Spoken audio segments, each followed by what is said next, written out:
All right, so it looks like we are recording. Everything's rolling ahead just nicely. Welcome, dear Cancer. That's you. This is Tarot Lumination. This is your mini general report for April 2018. Now, a lot of people watch these and, it might not work for you. So watch your sun, moon, and rising.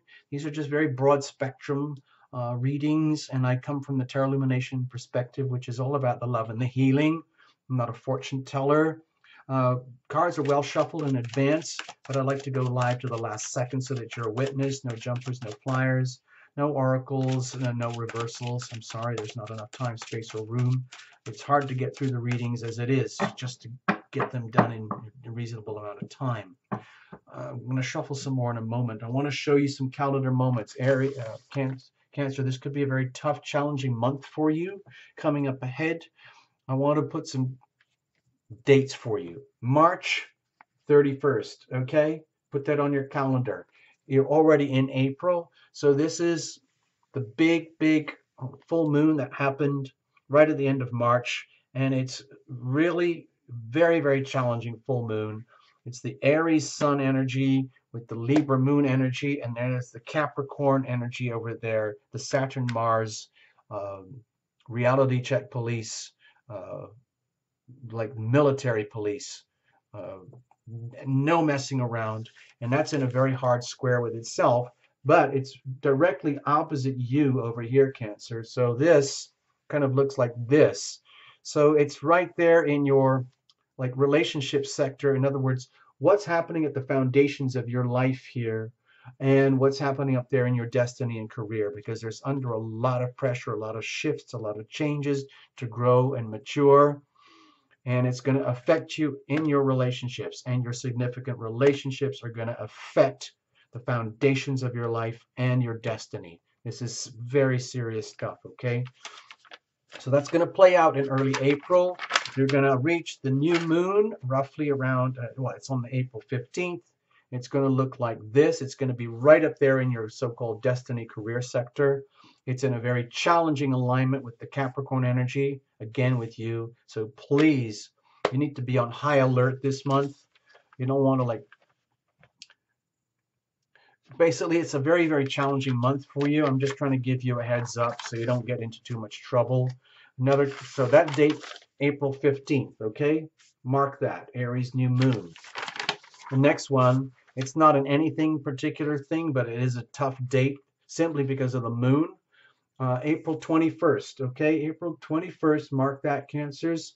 Moon will be in Cancer in hard opposition to a very hard opposition, conjunction, sorry, here with Saturn and Mars, war. This is like high-end, extremely capable militaristic warfare capabilities here in direct opposition to you, and that's hard squares with all the Aries here. The squares go back and forth. It isn't just Capricorn on Aries, it's also Aries on Capricorn. So it's very challenging, and that will have like a ricochet effect onto you, Cancers, just for those few days. So you might feel it heading up to that date. The next one is April 29th. It might soften up for you a little bit here because the Taurus Scorpio energy, that full moon, April 29th, it is a full moon, is much more harmonious and comfortable for you. We're talking about a trine energy here and a sextile energy over here, and they are very harmonious with each other with the Capricorn, but it is still in opposition, and it is still in a hard square with the North Node. Anyway, just wanted to give you those calendar moment dates. So April could be very challenging for you. It could also be very stimulating. It could put you under a lot of pressure to really get your act together and start activating the big shifts that are inevitably going to happen in your life, okay? So let's have a look. Of course, Cancer, I didn't mean to scare you. I know you can be all soft and mushy and just want to run away and hide in the home, but there's nowhere to hide right now with this kind of energy, okay? It's right in your face. Okay, I think we're pretty good here. Yeah, okay, now bring your angels into the viewing with you, okay? I bring Tarot Illumination angels in, so let's make it a team effort, all right? Okay, that's a very extreme cut. Wow. Okay, let's see what happens. I can live with it. I hope you can. Okay, here we go. Bless this reading.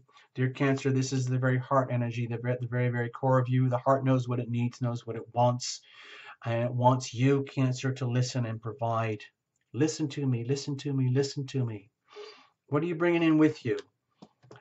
Even though you, Cancer and Pisces, can be very harmonious and comfortable together, the reality is that Pisces season we just had was very tough for a lot of us because there was so much pressure to reveal it, to heal it. That Chiron pressure, uh, I think it was under a lot of pressure from the end game of Sagittarius, Mars and Sagittarius, just before uh, Mars moved into Capricorn. But anyway, a lot of stress. You might be dealing with after effects still. This could be legacy. Maybe you're coming out okay and strong, having done a good job and in a good position to handle this very challenging month for you, Cancer. What about the ever present now? This would be the energy of you being in your optimal state, on the understanding that to do that means to be very conscious, willingly and deliberately, uh, staying in the moment to the point where the past doesn't exist, the future doesn't exist. All that counts is now, because that's where you own your power. Sometimes it's very uncomfortable because it is so much easier in life to rest on the past and use that as a template for anticipating our future.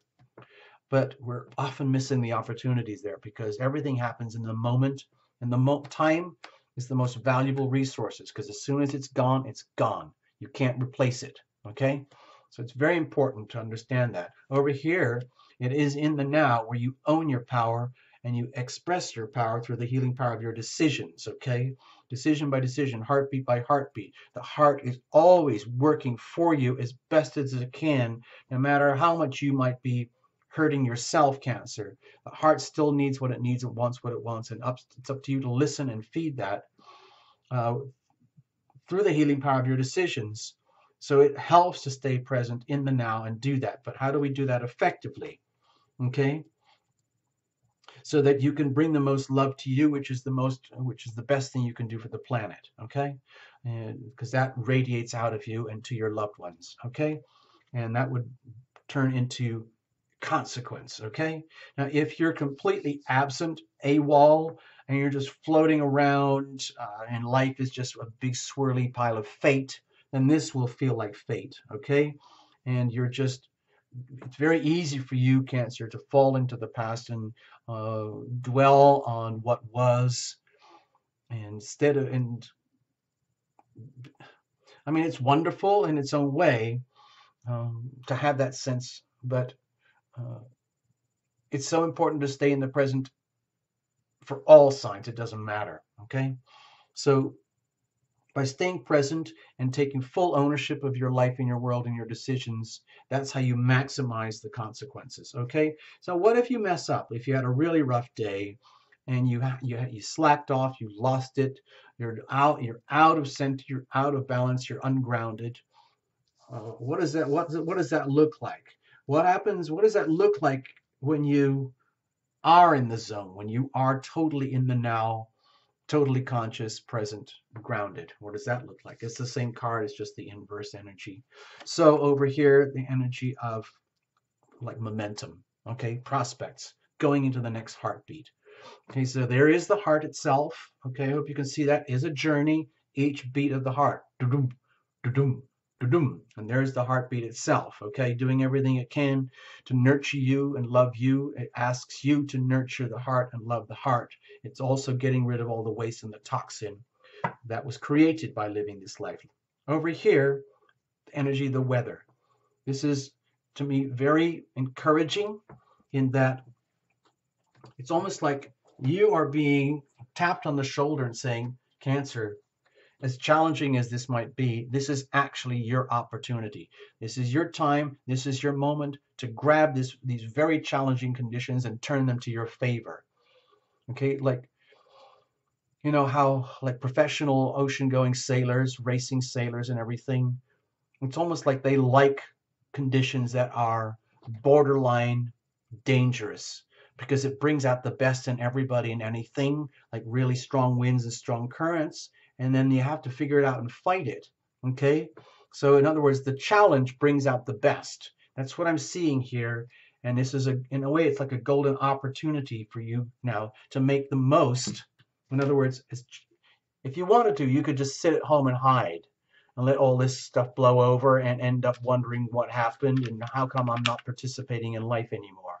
However, if you look at this as challenges that need to be met, and this is a great opportunity to meet very tough challenges, then this could be very good opportunity for you, especially when it comes to that, you know, home and career dynamic.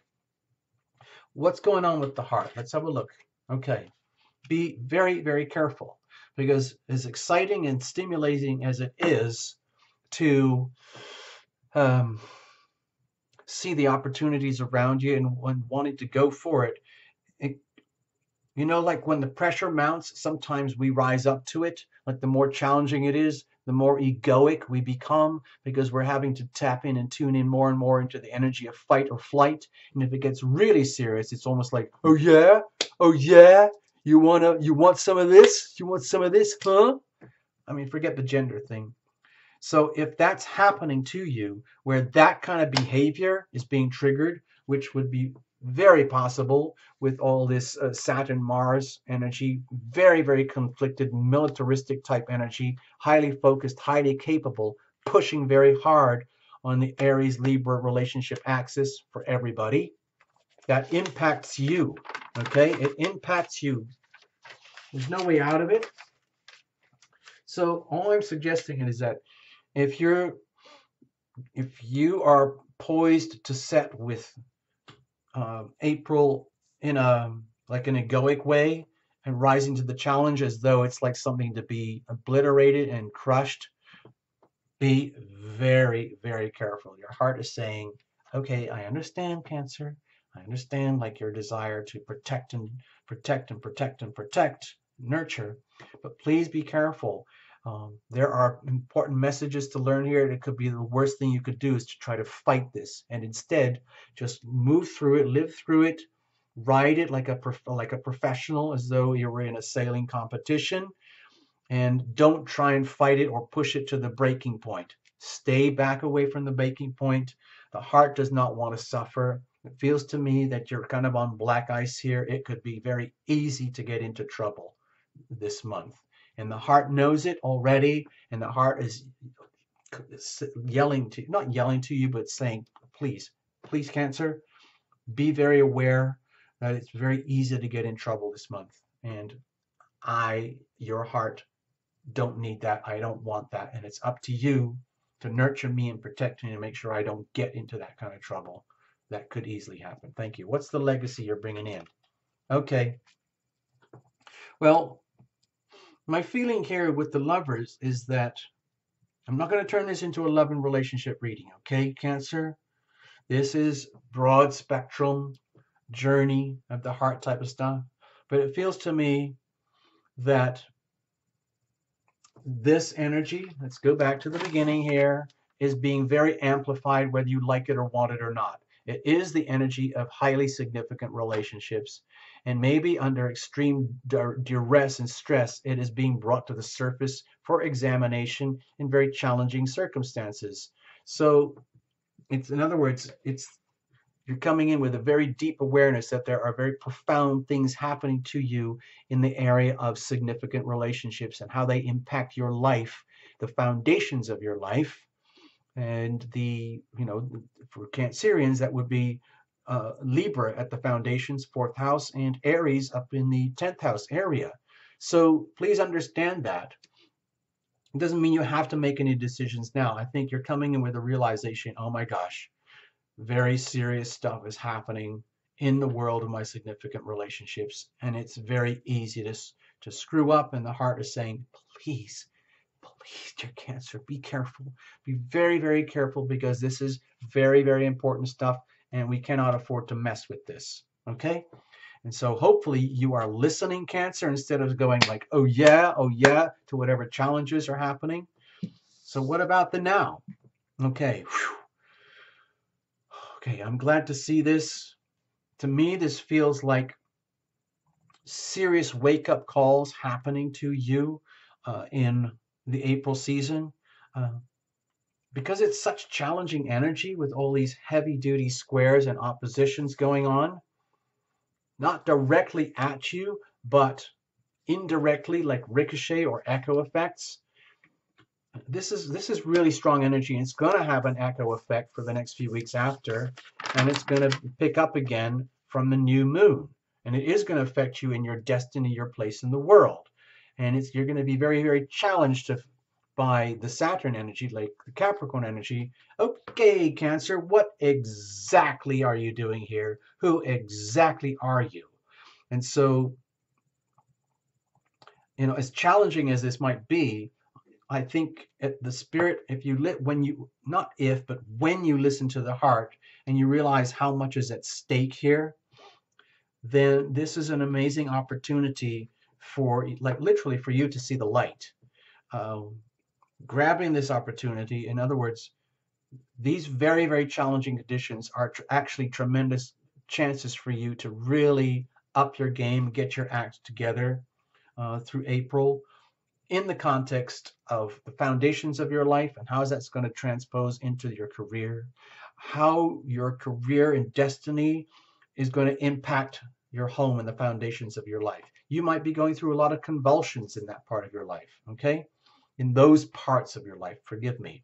In other words, where a very significant relationship, let's put it that way. Let's just get really blunt here. Okay, let's pretend this is a Cancerian chart. Let's just get really blunt. Maybe this energy is so strong that it's just coming right out here on the reading, where you're dealing, dear Cancer, pretend this is you, okay, over here.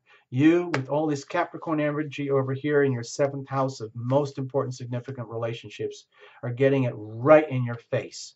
It's like, okay, Cancer, you need to be extremely aware right now that huge shifts and challenges are going to be happening in your significant relationships that are going to impact the foundation of your life and your destiny. That's heavy duty, okay? You know that, so you can see that. So the thing is, you can't fight this kind of energy. You have to go with it. So the way to go with it is see it as an opportunity to realize how are you going to achieve your destiny and place in this world, and allow the foundations of your life and your world to unfold in a natural way. Live and let live, because there's so much pressure on you here to do that, okay, in your significant relationships. It's not a relationship reading though, okay? Please understand that. All right, so in the now is where you have your power. So with the healing power of your decisions, to me this is a very, very strong message to understand that energy flows where attention goes. So my feeling is, if you for just one moment lose sight of what's happening here, take your eye off the mission and the goal and the opportunities, it's kind of a waste. All the opportunities become wasted. So it's very important to realize when you're making your decisions that this is what really, really counts, okay? Like the little tiny miniature wannabe Ace of Cups. And then, of course, as a Cancerian, it's very, very easy to wallow in the misery of everything that's not working. Coulda, woulda, shoulda. Oh, if only this, if only that. Please understand, like with the laws of attraction, on top of this, energy flows where attention goes. And your heart is saying, please, please, Cancer, be very, very aware where you are focusing your attention, okay? Focus the attention on love. Feed me the love, feed me the love. Be very, very careful. Don't waste this amazing opportunity, okay? How do we do that effectively? Okay, my feeling here with the High Priestess is you don't have to know the details about the how and why, you just have to do it. My feeling is, like, the most important thing is to literally, like, mesmerize yourself, to focus on the love. I am loving, I am loved. Do the tarot illumination thing. I am loving, I am loved, I am loving, I am loved. Be loving, be loved. Start with yourself first. Love yourself first. Nurture yourself. Coddle yourself. Listen very, very closely to what the language of the angels is telling you from all of this. Pay very close attention and don't resist it. Treat it as a gift, okay? And then go from there. You don't have to understand the hows or the whys. Just grab the opportunity. Understand that you can't possibly figure it all out. You don't have like the answer for everybody, like an instant Rubik's Cube solution thing here. What you've got going on is a beautiful chance to basically give up and surrender to the mystery of what this actually means for you. The only thing that really counts here is the very deep, humble energy of submission to how this unfolds, how the mystery of these profound relationship dynamics unfold when it's done properly. When you focus on the love, you don't have to know what the outcome is yet. It can remain a mystery. In some ways, you're not even supposed to know. You know, that's why we're here. We have these relationships. We have these soul contracts with soulmates, profound soulmates, for example, and we have to live through them no matter how challenging. Okay? So consequently, with the Five of Pentacles here, the energy of being impoverished would be exposed and manifested. And it's, to me, it feels like that's what needs to be exposed and manifested. That would be the consequence. So it's almost like if you're not extremely careful, if you're not very aware, if you're not on high alert, consequently, and you, let's say, allow these opportunities to slip by, the consequence would be the impoverishment of the soul, the relationship, your life, your world, deep limitations in the context of relationship. Deciding whose company, a lot of life is about your friends, your loved ones. Who do you surround yourself with? Who is with you? Who are your friends? Who are they? What are they like? And identifying that and understanding that, because a lot of the time it's about reflection. If you're a deep alcoholic or an abuser or something, the chances are you're relating to people who have similar issues. If you're a very deeply loving, caring person, perhaps you're in that same vortex. If you're like a really successful CEO, chances are you hang out with successful people too. Like birds of a feather flock together. So my feeling here is that needing to be very aware that it's extremely easy to cripple yourself and impoverish yourself with one foolish mistake, one moment of distraction. Okay, so how are you going to get through this, like the mystery, like, not, in other words, not knowing exactly what to do, how and when, so that this doesn't happen? So over here, this is like, to me, this is like the energy of what if. So let's just say over here, you're doing a really good job. You're doing everything you can to stay focused on what really counts. Focus on the love. Focus on listening to your heart. Listen to all the warning bells and warning signs that your heart is calling out and saying, okay, well, what do I need to do now? What do I need to do now? And let the mystery unfold. Let the speaking come to you. So if you do that effectively, you actually, it's like you bring yourself back into command and control of your life and how it pans out. It might be extremely challenging to do this, but it can be done. Now, if you slip up and you end up getting like swallowed up in the misery of what's not working, or could have, or would have, or should have, then you lose direction, you lose traction, you lose the ability, and you end up slipping back into the impoverishment, and you end up betraying yourself and your others. That's like the worst thing that you could possibly do. So consequently, let's just say you do a super job and you keep your eye focused on the opportunity and the challenges here, and you extract the opportunity out of the challenges. You get what you deserve. Okay? To me, this feels very neutral. If you mess up, you deserve a pile of doo-doo. If you do a good job, you get something absolutely beautiful and wonderful. And that might be in the form of a very significant relationship that is out there and waiting for you. But it cannot manifest unless you love yourself first and put love as the #1 priority. above and beyond anything and everything else. Okay? That's how I'm feeling it. Okay? I don't want to say anything more and spoil it. I already talked too much. So here we go. I'll put this for you for reference, and you can reinterpret this however you want. To me, this is a journey of the heart, and it goes like this: pulse by pulse by pulse. Okay? Thanks for coming to Tarot Illumination. Bye bye, and all the best. Bye bye.